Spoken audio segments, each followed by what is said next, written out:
Hello, I'm Dr. Kimberly Harrison. Welcome to my vlog. If you've been following along with me, you've been seeing different backdrops. These are all different offices here at the Conative group. I'm here by myself these days, and so I thought I'd take a tour each week with different locations. I call this one the Fancy Schmancy office. So come join me in the Fancy Schmancy office. We're going to talk about adjusting to change and the feelings that go along with it. We have a diagnosis as psychologists when people are dealing with change called an adjustment disorder. And an adjustment disorder usually comes with depression, anxiety, or a change in conduct, or a combination of any of those. And it would be very likely to assume that all of us are experiencing some level of adjustment disorder right now. During the pandemic, our lives have turned upside down in a number of ways, and we have to be able to deal with that so that we can function on a day-to-day basis. I want to talk about the difference between stress and anxiety first, because stress actually is healthy in a number of ways. It's what motivates us to do things. It's what helps us get out of bed in the morning. And so stress can be healthy. If you imagine a canister in the middle of you, and every time you have something stressful, another marble gets put into the canister. And so a certain amount of stress is fine, but you don't want so much that it overflows. That's why we want to offload stress and have healthy habits like exercise and meditation, things that help us relax or get some of the stress out. And as long as we do that on a daily basis, we can manage our stress.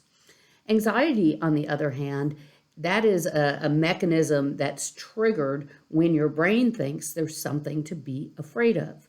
And there are three typical responses to an anxiety trigger, and those we have all heard of: fight, flight, or freeze. But in the moment, we may not recognize things that are actually a fight, flight, or freeze. So for example, some versions of fight in a child are a meltdown or a tantrum or talking back. You can see how that sort of looks like disruption of conduct as well. In adults, sometimes fight is micromanaging and being perfectionistic. And we're seeing a lot of that right now. Parents who are trying to micromanage everything. On the other hand, we see some flight and some freeze, which is, I'm just not going to do anything right now. I can't do anything. Well, one of the mechanisms with anxiety is your upper level thinking goes away. Logic becomes very fuzzy with anxiety. And so if you're finding that you have this lack of the ability to think in the moment, if you're micromanaging or perfectionistic, or your child is having a meltdown, it's probably in response to anxiety. We'll talk about some things we can do in just a moment to help manage that. Now, depression is another emotional response to change and adjustment. And we're seeing a lot more depression right now as we're going further into the days of isolation. Depression often comes with lack of energy or lack of pleasure in things that you used to enjoy. There's increased irritability with depression. And we see a lot of families now saying, everybody's just getting on my nerves. Well, part of that's normal when you're quarantined together, but quite often it's also a sign of depression creeping in. With children and teenagers, I like to say sad equals mad. They tend to get angry much more easily when they're depressed. And then again, we see these disruptions of conduct that follow along with that. And so you want to be aware that these changes in feelings are very likely to occur, and they're very likely to impact day-to-day relationships in the home. So what do you do about it? Well, number one, be the therapist at home. Yes, you can be the therapist. A therapist is going to focus on the feelings. So if your child is having a meltdown or your spouse is extraordinarily irritable, instead of getting into a confrontation with them, ask them how they're feeling. Or just even notice, say, gosh, it seems like you're feeling really overwhelmed. Can you tell me about that? Or I've noticed you're kind of cranky these days, and I understand. You want to talk about it? Let's figure out some things we can do. Pressing and going head to head, trying to make someone do something when they are depressed or when they're anxious usually doesn't work.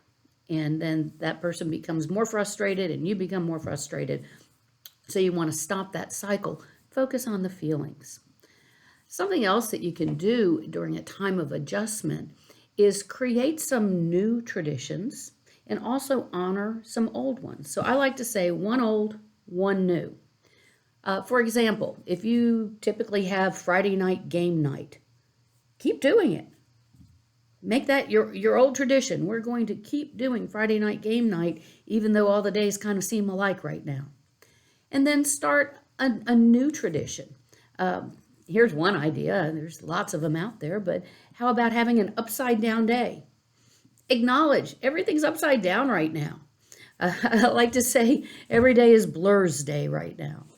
So how about an upside down day? We get up, we get dressed, and we have dinner.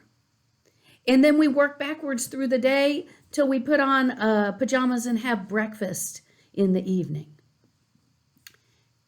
Have the family have a contest. What's our new tradition going to be?